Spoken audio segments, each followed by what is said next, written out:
এখানে আমাদের 36টা গল্প আছে, কিন্তু এই গল্পগুলো দিয়ে আজকে আমি শুরু করতে চাচ্ছি না। আমরা 1400 ভাই বোনকে আমরা হারিয়েছি। 30,000-এর উপরে ভাই বোন মৃত্যুবরণ করছে।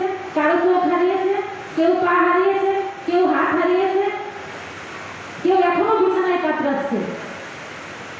কিন্তু আমরা যে কাঙ্ক্ষিত বাংলাদেশ, যে নতুন বাংলাদেশের স্বপ্ন দেখেছিলাম, আমরা কতটুকু সেটি বাস্তবায়ন করতে পেরেছি?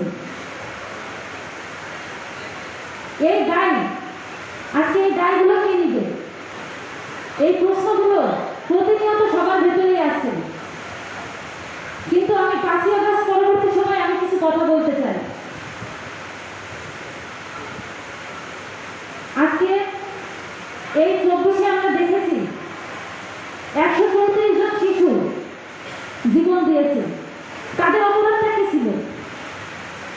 তারা কি জানে যে এই দেশটা সম্পর্কে তাদের কোনো জ্ঞান আছে?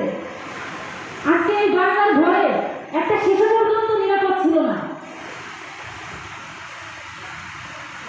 আজকে এই তরুণরা যেভাবে রক্ত দিয়েছিল এই জুলাই আগস্ট আন্দোলনে,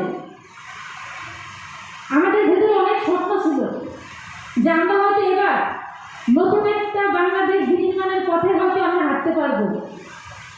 সেই 47-এর আজাদী থেকে 52 ভাষা আন্দোলন, 71